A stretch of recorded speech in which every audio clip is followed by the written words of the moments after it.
Les marchés actions, notamment aux États-Unis, mais aussi en France, sont au plus haut quasiment. Est-ce qu'il faut tomber pour autant versé dans une forme d'euphorie béate? Réponse avec Pierre Sabatier. Bonjour Pierre. Bonjour David. Économiste, président du cabinet PrimeView. On a vu un CAC 40 toucher, ça n'a pas duré longtemps, c'était lundi, les 6000 points. On est juste en dessous, mais pas très loin. Niveau symbolique, on n'est pas vu depuis juillet 2007. Et c'est vrai que cette fin d'année, il y a des bonnes nouvelles. On a largement parlé ici, mais on va les rappeler quand même. On a l'élection triomphale de Boris Johnson au Royaume-Uni. C'est donc une bonne nouvelle. Voilà, un mini-accord qui se dessine quand même largement entre Américains et Chinois sur le front de la guerre commerciale. Tout ceci, ça redonne confiance aux investisseurs. C'est de la bonne nouvelle, mais pour autant, voilà, pas d'excès d'optimisme, on le sent.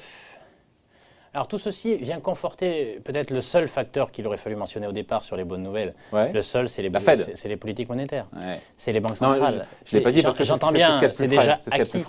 Oui, c'est déjà acquis, mais... C'est acquis, puis il n'y a rien devant. Enfin, on a compris que la Fed, ça ne bougerait pas en 2020 au niveau des taux, et au niveau des taux de la BCE non plus. On va être un peu trivial, on s'en fout des taux. Ce n'est pas le sujet. Ouais. Pour ceux qui croient que les taux peuvent monter, les taux ne peuvent pas monter tout simplement parce que les agents privés ne peuvent pas supporter des taux plus élevés. La réalité, elle est là. Et surtout, parce qu'on a des autorités monétaires et budgétaires, d'ailleurs, qui partout dans le monde sont conscientes en réalité des risques associés en fait à toute hausse de taux. Ce qui fait qu'aucun d'entre eux ne voudra assumer. Si jamais, en raisonnant par l'absurde, si jamais les taux montaient, qui aujourd'hui sur la place serait prêt à assumer la responsabilité d'une fin de cycle, comme malheureusement Volcker qui est décédé il y a peu de temps, en fait, qui à l'époque avait arrêté l'inflation en montant ses taux à des niveaux stratosphériques. Aujourd'hui, aucun d'entre eux, enfin tous sont trop conscients des risques actuels quant à une politique monétaire qui serait moins accommodante. Donc je dirais que voilà, les taux, mettons-les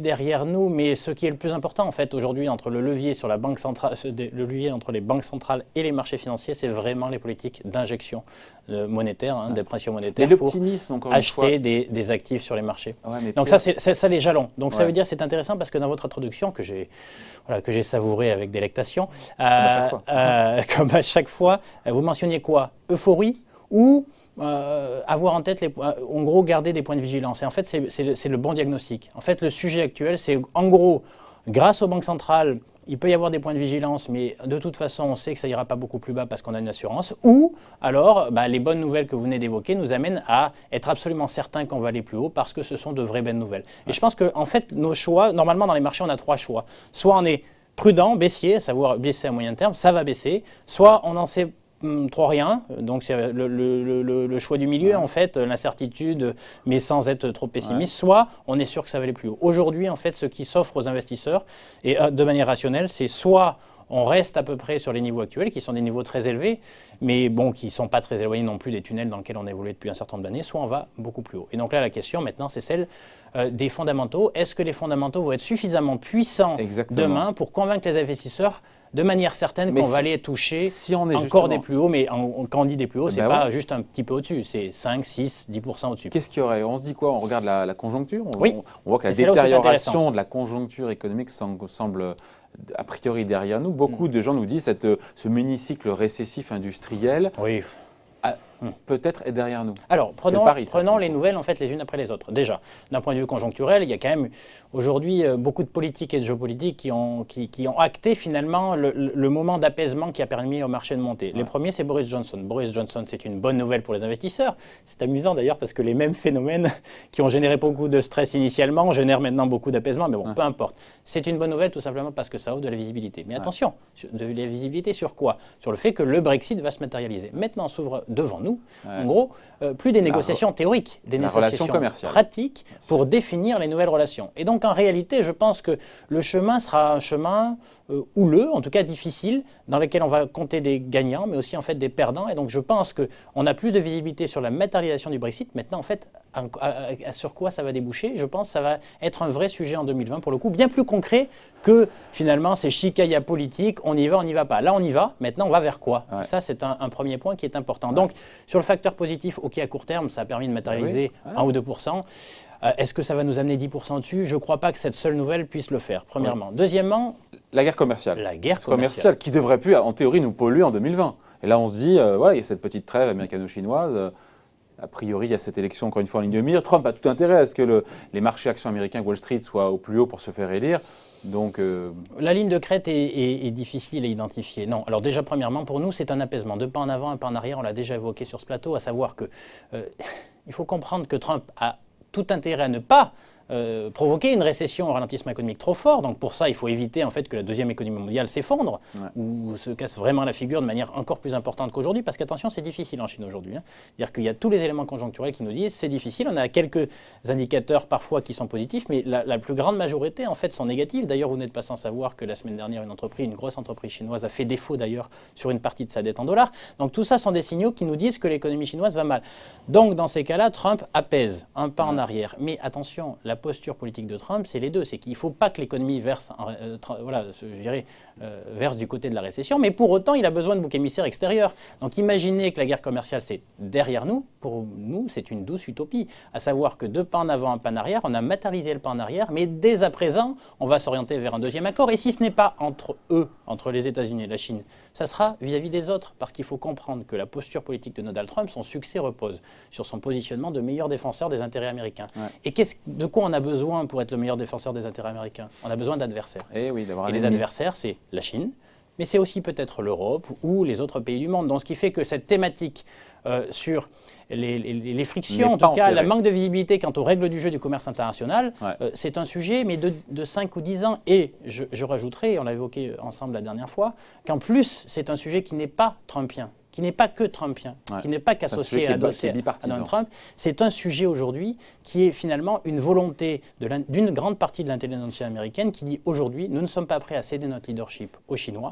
Et donc, en raison de quoi, en fait, le sujet n'est moins économique que celui en fait, du leadership international. Et donc, ils sont prêts, pour des raisons de sécurité intérieure, à continuer, je dirais, à avancer dans cette démarche de déstabilisation de la seconde puissance économique mondiale qui, si elle continuait dans ce sens-là, deviendrait la première à horizon de 10 ans, 15 ans. Et ça, je ne crois pas que les Américains puissent le supporter. Donc c'est une bonne nouvelle. Il faut acter la bonne nouvelle. Ça nous permet en fait d'aller voir plus haut. Mais est-ce qu'elle est est-ce qu'elle est durable de manière permanente? Est-ce que ce sujet-là est totalement derrière nous? Nous ne croyons pas. Bon. Ça, c'est le deuxième point. Le troisième point, parce que tout ça, c'est sympa, mais c'est de la politique, c'est de la géopolitique, c'est assez loin.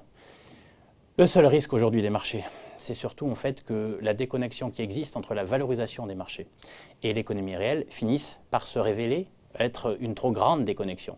J'entends par là, en fait... Vous matérialisez comment? Comment vous la... Un chiffre, parce qu'on peut parler du price earning, à savoir le nombre d'années de bénéfices que les investisseurs sont prêts à acheter les entreprises. On est 15 sur le CAC 40, on est 17-18 aux États-Unis. On est 17-18, c'est cher, on a connu pire. Hein.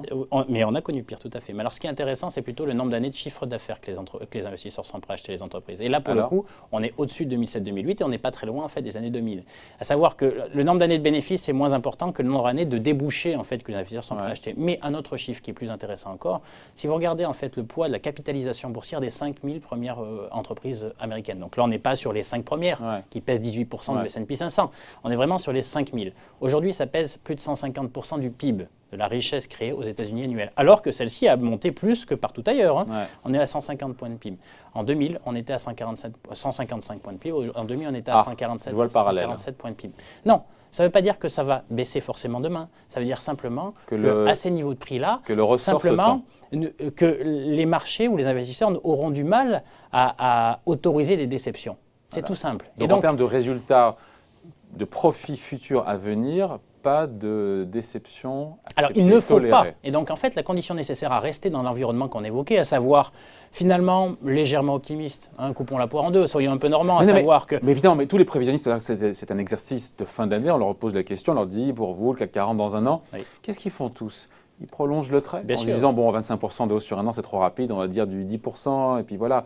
Mais il y a un an, si on avait fait ça, on aurait dit que les marchés auraient baissé en 2019. Parce donc, il faut prolonger le trait. Plus que baisser, c'est beaucoup baissé d'ailleurs, puisque finalement 2009 arrive bien pour effacer en fait cette terrible douleur qu'ont vécu les investisseurs en fait, du quatrième trimestre 2018 qui a amené en fait l'année 2018 à être vraiment une année très difficile pour les marchés.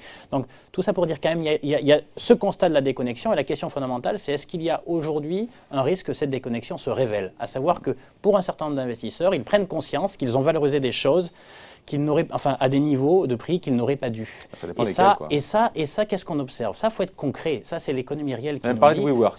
Non, mais pas que de WeWork. D'ailleurs, ce qui est intéressant, c'est WeWork, c'est derrière maintenant. C'est regarder les autres acteurs du secteur. Les autres acteurs du secteur, qui sont tous en train aujourd'hui de vivre des moments douloureux. Vous regardez l'entreprise chinoise, au fait, qui fait défaut partiel sur une partie en fait de sa dette libellée en dollars. Et donc, vous avez un certain nombre de facteurs aujourd'hui qui, dans l'économie réelle, nous font dire qu'on n'est pas très loin du moment où les investisseurs qui ont parfois beaucoup acheté de rêves vont devoir acter le fait que ce rêve a une probabilité de devenir réalité. Et donc, je dirais, c'est ça l'épée de Damoclès. Alors, comment ça se traduit? Est-ce que ça veut dire que dans le trimestre, on va avoir une multiplication d'accidents et que tout le monde va sortir des marchés, définitivement? Ah, ça veut dire quoi? Ça veut dire profit warning? Oui, des vrais profit warning, mais pas de petits profit warning, des vrais profit warning, c'est-à-dire des grosses déceptions en termes de débouchés. Alors, c'est aussi beaucoup vrai dans le monde du private equity. Il y aura probablement un effet de contagion en fait, du monde du marché non coté vers le monde du coté qui va faire prendre conscience à tout le monde que dans un marché d'hyper-liquidité, eh bien, on a valorisé des choses à des prix qu'on n'aurait pas dû. Donc, ça, c'est le premier phénomène. Ce qui est propre au non coté n'a pas de raison non plus de se transférer. Mais si, parce que justement, vous êtes un acteur rationnel. Les marchés financiers ne sont pas des acteurs rationnels. Le sujet principal, c'est de dire, c'est quand vous achetez une action, vous l'achetez pour quoi? Pour ce qu'elle a fait ou ce qu'elle va faire? Donc, c'est un pari sur l'avenir. Et qu'est-ce qui vous permet de faire un pari sur l'avenir? Eh bien, des indices. Et les indices, c'est quoi? C'est de la macroéconomie, c'est de la politique, c'est de la géopolitique. C'est ce qu'a fait historiquement l'entreprise, c'est ce que fait son secteur d'activité, c'est de la politique monétaire, et c'est aussi ce que font le monde des entreprises en général. Et la réalité, c'est qu'en fait, l'effet de contagion, on n'a strictement aucune raison rationnelle d'arriver, sauf qu'en réalité, il arrivera pourquoi? Parce que ça va simplement faire prendre conscience à un certain nombre d'investisseurs qui sont arrivés assez tardivement sur les marchés, sur des actifs risqués, qu'ils sont allés s'immiscer ou qui sont allés en fait jouer des actifs risqués sans en comprendre complètement le fonctionnement. Donc, dans ces cas-là, tout le monde est dans la pièce, tout le monde est dans la pièce et tout le monde veut sortir par la petite porte. Voilà. Et là, dans ces cas-là, on a des effets d'entraînement. C'est pour ça que lorsque les gens comparent la période actuelle à celle de près 2007-2008, vous avez évoqué tout à l'heure le fait qu'on avait atteint des niveaux en fait, sur un certain nombre de facteurs de juillet 2007 sur le niveau du CAC 40. Eh bien, s'il fallait comparer la période, même si l'histoire se répète rarement, mais elle rime souvent tout de même, c'est moins à juillet 2007 qu'à la fin des années 90, le début des années 2000, où en fait les marchés, le risque devant nous, c'est moins une récession économique forte qu'une reconnexion en fait, de la valorisation des actifs à une réalité économique qui est probablement moins rose que ce qu'on a acheté au cours des dernières semaines. Pour autant, la question fondamentale, c'est est-ce que ce risque se matérialise tout de suite? La réponse est selon nous non. Pas à des conditions de taux. Donc le ressort peut continuer. Donc le ressort peut continuer, mais un peu. C'est ça qu'il faut dire. C'est que la question fondamentale par rapport en fait, aux actifs risqués, c'est qu'est-ce qu'on les investisseurs ont, quelles sont les croyances actuelles des investisseurs. La réalité, c'est que ce que je viens de vous dire. Les croyances, c'est qu'il n'y a pas d'alternative possible. Quand on veut du rendement, il faut aller sur les actions. C'est ça la croyance d'aujourd'hui. Oui. Alors, rendons hommage. Pas un professionnel. Rendons hommage à Johnny alors. Mais avant tout ça, il y a l'envie. Il y a l'envie, et c'est-à-dire que la question fondamentale, c'est que les investisseurs. Mais les investisseurs, qu'est-ce qui se passe? Oui, mais ça, c'est pas suffisant. Effectivement, il y a beaucoup d'argent, il y a trop d'argent. Mais à un moment donné, si les investisseurs, et ils le sont, croyez-moi, sont conscients des facteurs qu'on vient d'évoquer ensemble, ils vont aller jouer un peu de risque, mais pas trop. Et c'est la raison pour laquelle, à la différence des années précédentes, à chaque fois, chez nous d'ailleurs, à chaque fois qu'on a eu des vraies politiques monétaires accommodantes telles qu'elles ont été implémentées aujourd'hui, à chaque fois on disait il n'y a pas de sujet, c'est un bull market. On ne peut aller que plus haut.